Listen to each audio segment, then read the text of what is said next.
Hello, welcome to the Motorsport Review. I am your host, Perry Brown, and since it's Easter weekend, it's family weekend, and I've spent all weekend with family, I've got a very special guest. At least I'm saying that to begin with, and we'll see how it goes on. But welcome to the podcast, my dad, Gary Brown. How are you, Dad? I've spent all day with you, so I know how you are, but for everyone, how are you? I'm very good, thank you. And I'm quite pleased that you've asked me to join you actually this weekend. It's episode 15. It was about time I got some family help, but it does mean I've reduced my listener count by about 50% by inviting half of my parents on. So we'll see how it goes. But as you say, it was a better weekend for Ferrari, as we'll no doubt get into. So Saudi Arabian Grand Prix. Let's get into the big talking point, I guess, from this race, straight from the get-go. Turn one, lap one. We knew Piastri second, Verstappen first, how this was going to end. And yeah, Piastri ran Verstappen off the road. We watched this race side by side, and I know we've disagreed on this matter, which all good podcasts do. So that's welcome to have that different opinion on the matter. Let's hear from your side first, who you went with or sided with. Okay, I am not a Max Verstappen fan particularly. However, on this occasion, I felt that he had been wronged. I think Piastri had straightened the corner too far. And if you look at it from above, he had not turned in, he'd gone straight. So I feel that it was a little bit harsh on Max. Which is fair. Yes, it's clear to see you're a Ferrari fan. You went and quickly changed your Ferrari gear. I've been very vocal before, but I'm a McLaren fan, so it's pretty clear that I obviously side with Piastri. But I feel like he did the Verstappen move, and that roles reversed. This is exactly what he'd do. He has done this before, that as soon as he's got the inside line to a corner, then he's going to run the opponent right to the outside. And I think what we'll both agree on is that whether you're Team Verstappen, Team Piastri in this move, that neither of us agree that the rules are right. The fact that there was a penalty applied, and that I felt Piastri was wrong if you go by the fact that drivers should always be allowed room. So again, are you in agreement about that, at least, that we shouldn't have to draw lines across apexes and go, oh, such and such was ahead and therefore earned room? It should just be that they get room. Which is what we did. Myself and you did actually draw a line, and differ of opinions. I think the rule book needs looking at, but I just feel there was room. I just feel there was a bit of room. It's the first corner. You're going to lose a race in the first corner. You're not always going to win one. That's my opinion. Correct. I think Max is clever. Max is a very intelligent race driver. He knew at a certain point that he was going to lose the corner, and this is why I think we differ on that opinion. That I think he let off the brakes, accelerated to make sure he's ahead, and then did the, if you like the football analogy, he then dived, went to ground, and went, oh, I had to cut across the apex. The second one, I had to go off road, and he didn't leave me room. And yeah, in fact, as I say, they're drawing lines, and where exactly is the apex, and then do you draw it across the front nose of the car? Do you draw it completely diagonal across the circuit? It's over convoluted. So we'll quickly move on from that one. We'll come to the penalty itself later, because I've got another topic to discuss on penalties and whether the FIA got those perhaps right. And we'll look at 3 corners later, I think it was, when Tsunoda and Gasly then get together on lap 1, which it's a typical pinch point. If nothing happens in terms of collisions at turn 1 and 2 here at Saudi Arabia, it happens at that next left and right complex. So yes, Tsunoda and Gasly get together. What did you make of this? They didn't give any penalty for this. They just sort of said it's a racing incident. Was that your verdict? There was no one party more responsible? It was, and I felt it was similar. I just felt that Gasly was taken out, I think, by Tsunoda. I think that's what I can't remember now. I have to look at my notes, but but I think Yuki had dived. Is that right? Is that what you would have seen? It was so difficult. It's such a narrow part of the track, but I think the telling thing for me was that Tsunoda was on the inside of the left-hander and therefore on the outside of the right-hander. The collision happened more towards the right-hander, so almost like he understeered into Gasly rather than Gasly turned in on Tsunoda. So I put blame more at Tsunoda, but I don't think he earned a penalty. I think it was just one of those things. Lap one, everything's tight. Yeah. It's not a normal overtaking spot. He got understeer, and Gasly was there. It was just. I think it was just unfortunate. No penalty was correct, but unfortunately, it meant both of them retired from the race on the spot. Just one of them. It was a bit. It was unfortunate, yeah, and I quite like Gasly, and I like Tsunoda as well. So it was a bit sad. I wanted Tsunoda to do well. Once he's in the Red Bull, I'm a bit sad that he's not doing better, because I don't want him being. Everyone's saying, "Oh, look, he's not that much better than Lawson," but I think he is. I just think he hasn't had a good run. Not a good run yet. Yeah, he's again getting to Q3 straight away. He perhaps helped Verstappen get on pole. The fact he was 100th of a second ahead of Piastri, and the slipstream. If you watch the sort of ghost replays of those pole laps, he was instrumental, I think, in that start straight advantage that Verstappen had. So yeah, getting to Q3, I think Christian Horner can be quite glad with Tsunoda, and the fact that he went out. He's racing wheel to wheel, and he's not racing wheel to wheel for 17th place. He's racing wheel to wheel for points. So it was just unfortunate. I think two popular drivers. Gasly was my driver of the weekend last weekend, so him get to Q3 as well. I thought he was on for a great weekend. So hopefully both of them come back at the next race, come back strong. So then we moved forward a bit. There was obviously a safety car at that point, and I think Ocon was the only one perhaps to jump in and go, I'm going to pit and put on tyres, and he ran with them for 49 of the 50 laps, and everyone else at some point stopped the race basically. But if we fast forward, you didn't spot the three going in. There was three pitted. I admittedly during the race, he said 3 people went in, and I said to you, no one's pitted, no one's done that. Yeah. And I said no, it was Tsunoda and Gasly. I got that wrong. Gasly straight away because he's out the race and in the wall. But Tsunoda pitted, which he did, and as I say, Ocon did as well. But I think you spotted one of the someone low down. Yeah, I can't remember now. Which when you're towards the back, you sort of take the dice roll, don't you? You go for it. So I was surprised more from 11th downwards didn't do the same and take that gamble.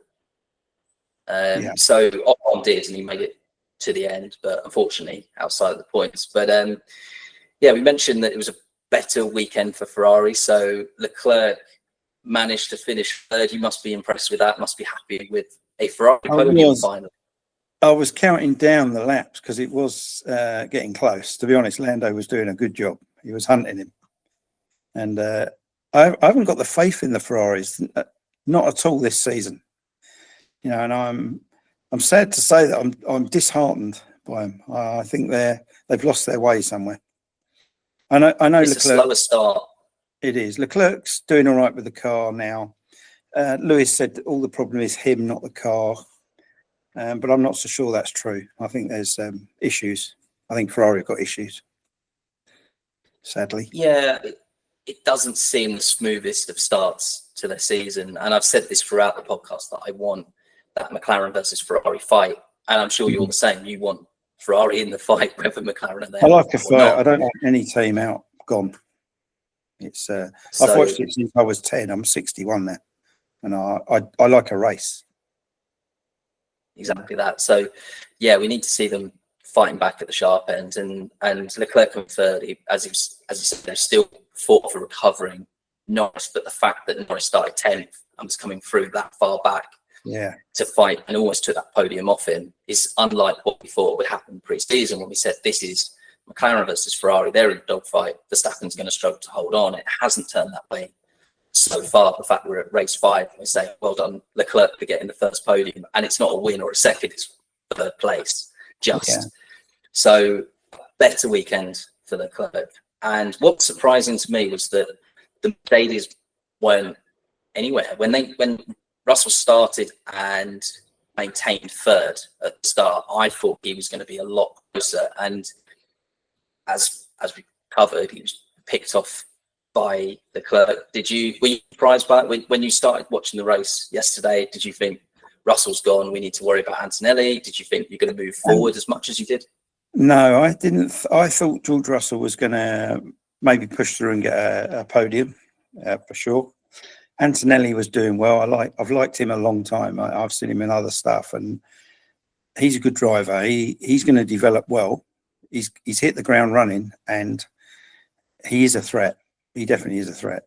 So Mercedes, they're off a little bit, but I think they'll come back. You know, Mercedes. Yeah, they're not in it. They're not in it to be runners, are they? They're in it to be winners. So. Yeah, absolutely correct.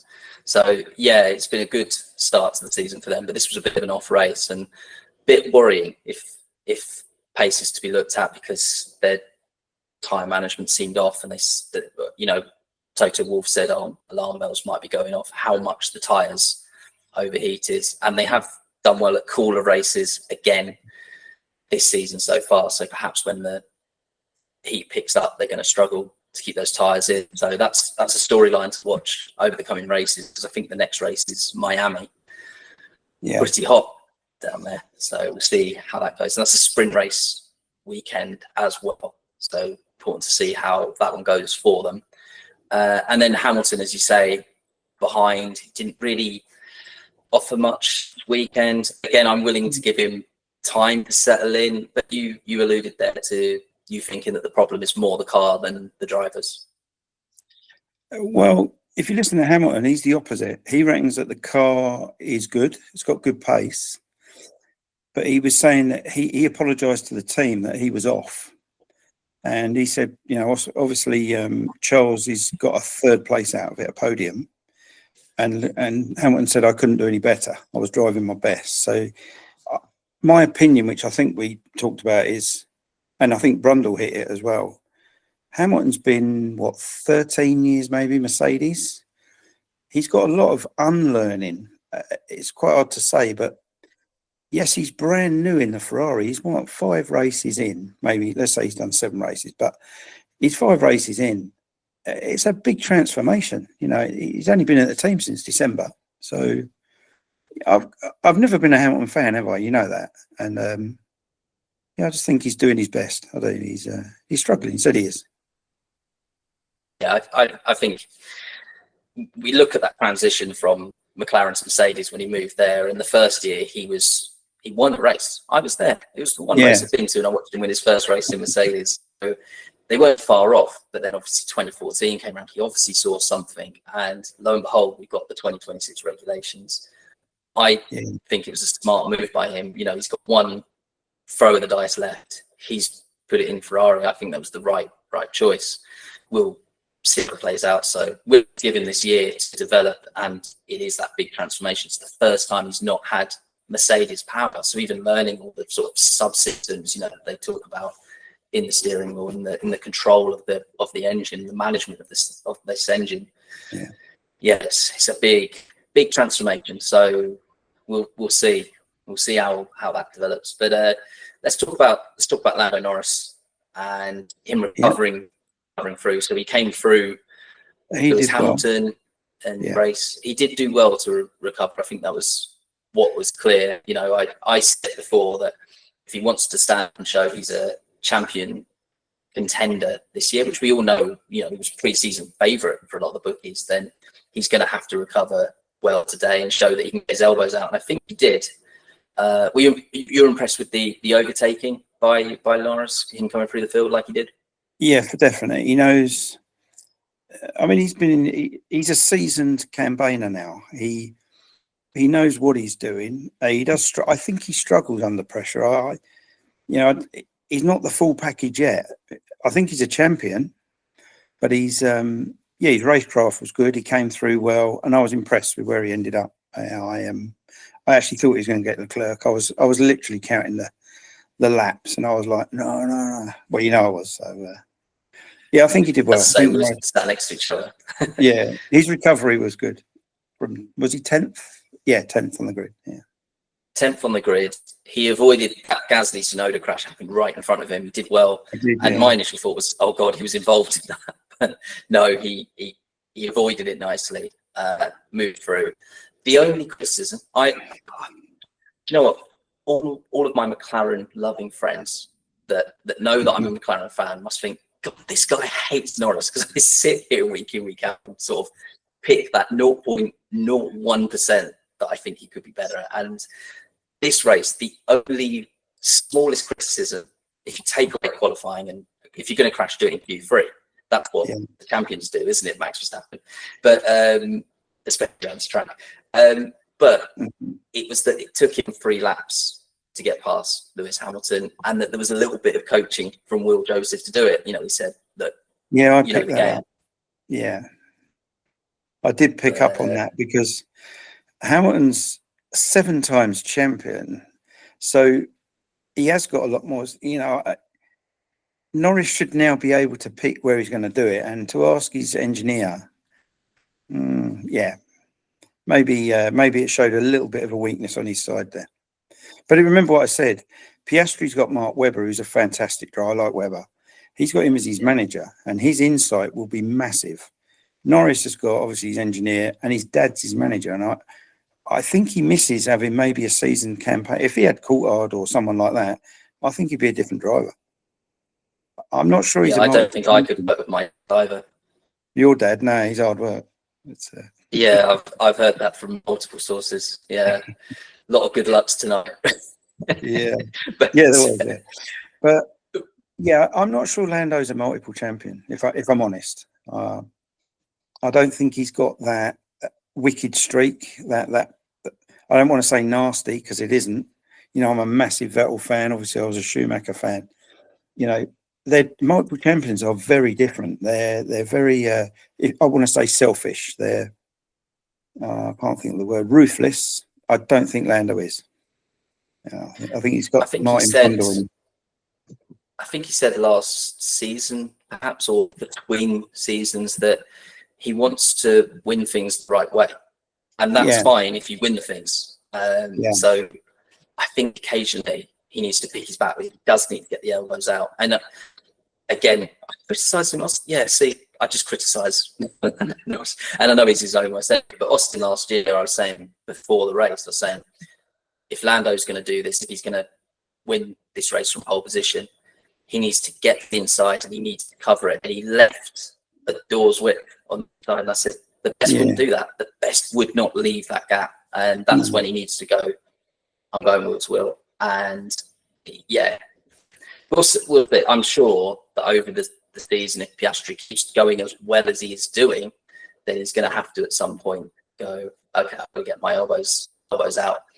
And he's going to have to not crash in Q3. I mean, that crash itself, again, your view of that, you play the racing games like I do, but I know Saudi Arabia isn't Monza, so it isn't track. It's not one of my tracks. Over and over. But what did you think of that crash? You must have done it in simulators before, where you just overcorrect. The back snaps, you correct, and you're in fourth. It was a mistake. It's a fast bit. He was coming fast through there. I think he took too much left curb, and then overcorrected, if I remember right. I can't remember now. And it was just, he didn't have the room. Like I said to you at the time, I really don't like walled circuits. I like runoffs. I like a track to be a bit forgiving, because one mistake and you're out, and it can change the whole demographic. But on the other hand, it's very, it's harsh. It's very harsh to do that. It was a little mistake with a massive consequence. Absolutely, and that's why Tsunoda and Gasly came together on that one, and it would have been better if both of them stayed in the race. Gasly went out because he hit the wall, and his car fell apart. And Tsunoda, almost the lightest of touches, didn't even think he'd touched the wall. He came in to change tyres, and you said he's really raced that back to the pit lane. He gets back, and then he gets the guy doing this, and he's out. That's and what I couldn't understand. I didn't understand that, because he was giving it plenty going back. So they must have seen something that didn't affect the. You know what I mean? They must have seen something that he hadn't felt affecting the car. So all good on them. They've took him out for safety reasons. I get that, but it must have hurt him actually, because he thought, well, I've just come back in like record time, and you've said no go. It was something at the back, something on the back, like you said, a wishbone bent, broken, whatever. Yeah, anything like that. If they send him back on the track, if I find it, they're going to say, well, you saw that and you sent the car out, and they can get done with a massive penalty for that. So yeah, probably the right decision. But moving on, we talked a lot about the battle at the front, but you highlighted this to me before when I was writing the notes to go through. The Williams teamwork to beat Hadjar. I mean, this was a brilliant result for them. The teamwork, you pointed out science before, so absolutely go at it. Talk to me about the Williams teamwork. I like science. I think he was the wrong sacking. There you go. They did a good job. But on the other end, where you mentioned Hadjar, I like him. He's come in and he's doing well. He's a rookie and he's done well. I like the fella. So the two Williams work well. Obviously, Albon's good and science is good. I just think it went well for them. Where were they? 8th, 9th, maybe 7th, 8th. Where did they finish? I can't actually remember. 7th, 8th, and 9th. 7th and 8th, I think it was. I should have looked it up. Yeah, I should have. But they really did a good job. The car is quick, but it hasn't been. I don't think it's there yet. I think it's not a front runner. But certainly, Sainz and Albon have put the car where it shouldn't be. A couple of times. I mean, Albon in quali was up there. You're watching him thinking, where have they come from? But I think they did a good, solid job. Yeah, I believe in the James Vowles rejuvenation project. This team seemed to be on the right track. As a McLaren fan, that have seen them come from the very murky depths at the back of the field. They are on the right path, and double points finish. It's been coming for a long time. Sainz finally looked more at home in the Williams, so hopefully long may that continue. And as I say, Hadjar, it's good to see him doing well. Again, Lawson's been sort of demoted into the seat next to him, but that car looks pretty handy, and barring some strategy, they should have a few more points than they've got. So good to see him coming up against the Williams, and that's going to be a season-long battle, I think, between them all. So there was some good middle ground racing with Williams and, let's say, Sainz and Hamilton. There was some good racing. Hadjar in the middle as well with Sainz and Hamilton. I mean, the middle sector was the more interesting for me for a while. I was looking at it. There was a lot of tussling. It was a good race, I thought, for battles. I think it really was. Yeah, I tried to. I put something on threads thinking this is going to be a strategic battle. Clerk's extended the stop. Can he go to a two?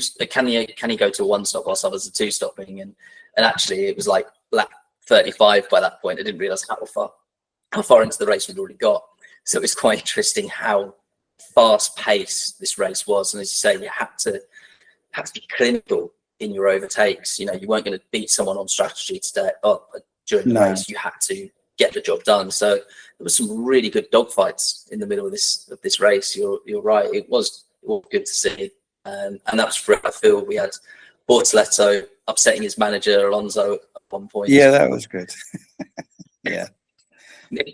Nearly put him in the wall. He said walk could fly home. Alonso, that was amazing because the wall came up, Bortoleto came up, and there wasn't a lot of room, and he didn't. I think he touched both. If you look, I think his wheel touched the wall and his wheel touched the back of Bortoleto's. And I mean, I'm just amazed they didn't go off. That would have been an interesting conversation back in the motorhome, I think. Not that it wasn't. You see a green car coming up. Yeah, it's what is it? You don't take your teammate out, especially if you don't take your teammate out or your manager. It's they need to start saying that, don't they? Yeah. All that. There'll be a point where Alonso's like managing half the field because they're all half his age or younger. Yeah, he's prodigy coming through. He'll be impressed. He'll say, "Yeah, good, get your own." But in a different meeting, saying, "Yeah, for the other 18 drivers, for sure. Even if it's your team, treat me better than your teammate, even." But yeah, we'll see how that goes. But yeah, Lawson mentioned before. Now, did you see? I don't think this was shown during the TV, but look, it came up quite late that Lawson had a penalty for overtaking off track and getting an advantage. Now, did you see this? So it was it was similar. We saw it after, I believe. I don't know if you did, but I did. It looks similar. I think it was the same corner. Was it not the same corner as Piastri and Verstappen? It was. Yeah, it was down into turn 1 and 2. So going back to my argument, and I like Oscar. Remember, I said we had the pleasure of being on stage with Oscar Piastri, and I said he's a nice lad. Now, I think it was the same incident. I think it was identical, although it wasn't the first lap. So this is where the difference in penalty comes up. This is why we didn't discuss the penalty before. Yeah, so but you can't penalise Verstappen twice. Double jeopardy for the same event. You can't say that he overtook off the track and give him a penalty for being off the track. Do you know what I mean? They were lenient because they said it was a first lap corner, didn't they? That's correct. So he wasn't penalised for running off. He did get a track strike, which I think he said, didn't he, over the radio? Actually, we spoke about this. I shouldn't have that track strike at all for lap 1. But the penalty itself was for gaining advantage off track. Now he gets a 5-second penalty. Lawson got 10 seconds for the same thing. And we were all saying it like before, like, oh, hang on, Norris last year did the same thing, got a 10-second penalty. Why are they being lenient? And the document that came after from the FIA did say they did mitigate it for being a lap 1, turn 1, and that's why it was only 5 seconds. So for anyone going, oh, it's Red Bull favoritism again, but it wasn't. I knew straight away as soon as it was 5 seconds, it's mitigated because of that. But a lot of people saying, was 5 seconds justified? Well, he finished 2.5, 2.8 behind Piastri, so it's corrected. We did both say at the time that. We did both say that at the time that even though I was on the Verstappen side initially, that 5 seconds is not really a penalty for that because he was down the road, he was gone. So something needs to be done. They need to sort something out there because, like you said, drivers. Piastri only did what Verstappen's done every season. He didn't do anything different to what Verstappen would have done. But I still don't agree with it, I'm afraid. No, that's fine. That's fine. We still talk. We got a family day planned tomorrow as well. We'll still talk through that. We'll be okay for now. But let's move on quickly. So yeah, the fact that you got 5-second penalty now on a different day, Verstappen's got more pace than Piastri. He gets across the corner. They slap him with a 5-second penalty. He goes, okay, disappears 20 seconds up off the road, and Piastri's left there going, well, hang on, if it's ahead, I'd be able to hold him off. And maybe when I put the hard tyres on later in the race, that's when I come good. But because he's cleared off on the medium. So we saw this at Monza as well, where people were taking across the first chicane, getting their 5-second penalty, but they cleared traffic and they're now able to accelerate into the distance. And you go, the 5-second penalty, I've never been keen on it. You know, in the right scenario, you know, if someone's crossed I know the pit exit gets a much bigger penalty, but you know, just the little discretion's fine. But if you've gained track advantage, that's big. That's big advantage. 5-second penalty isn't right typically. So yeah, it's complicated. But 10 seconds for Lawson, which is what we were talking about, seemed extremely harsh to me. He had the overtake done and dusted, and then he ran off at turn 1.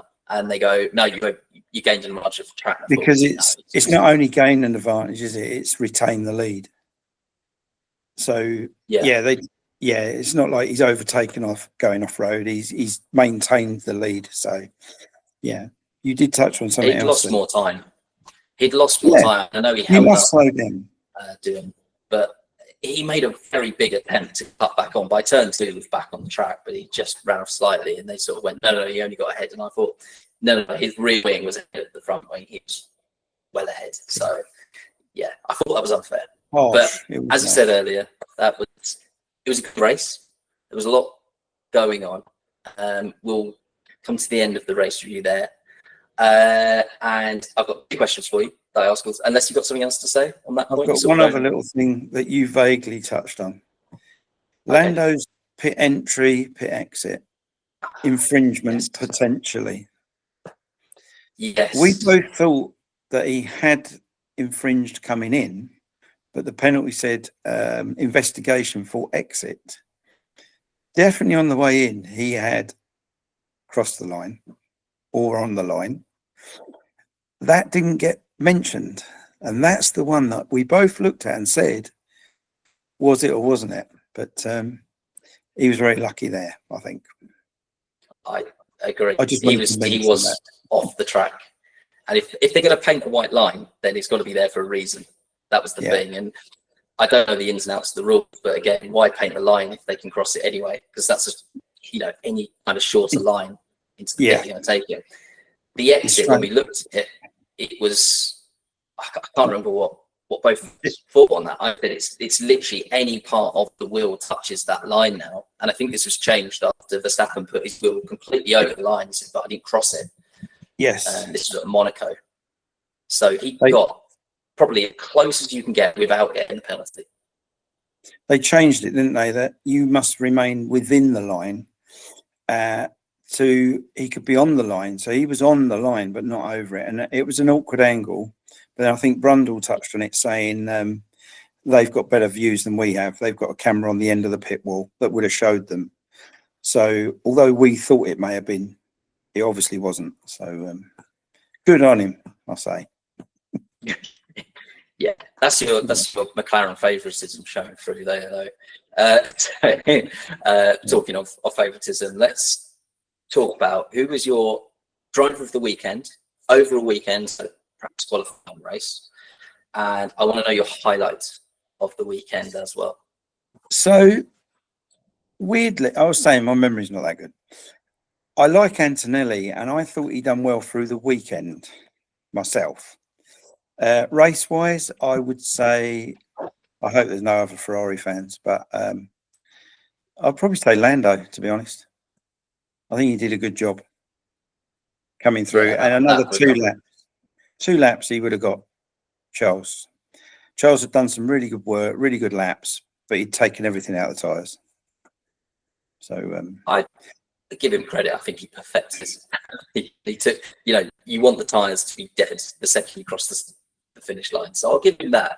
This has been quite nice. You praise McLaren, I praise Ferrari. We're definitely going to have a good family weekend. We're still going to talk after this, so that's all good. It's only because it's in public. I want to seem like a nice guy. It's good that I get to upload this to YouTube and not take it to court and go Exhibit H. Yeah. What was your other question? Highlight of the weekend. Highlight. Oh my word! I got to think of one after you as well. What was my highlight? I think the race was a highlight because it was good racing. After the Japan, and I'm going to use the word debacle, which is harsh. It wasn't a good race. If you've never watched Formula One, I've watched it, 50 years, mate. If you've never watched Formula One, that would have been the wrong race to watch. This weekend, Saudi, good race. Yeah, good racing. Yeah. So the highlight was the race, I think. Yeah, and I said after Japan, I was like, well, it's a one-stop race, and that's why. But this was a one-stop race, and it was much better. So I'm going to take that away from the Japanese Grand Prix. It wasn't because it was a one-stop race; it was just the track race. Unfortunately, Yeah. Formula One's outgrown Suzuka, perhaps still one of the greatest tracks in the world. But my driver of the weekend, you've taken Lando Norris. Oh, so do I give it to Piastri, who I thought, again, I've given it to him too often. He's such a good driver at the moment. He's just so chill, and he's taken 3 wins before anyone else. I just struggle to give it to him when he's being Mr. Consistent I instead will go for Carlos Sainz. I think his mentality to stay within the DRS, to keep the DRS with Alex Albon, he had to both not overtake Albon, but keep Hadjar behind for so many laps. I thought that was a brilliant drive. It was close to where he needs to be. Yeah, I was really impressed with Carlos Sainz. It's good to see him and Williams back. Highlight of the weekend.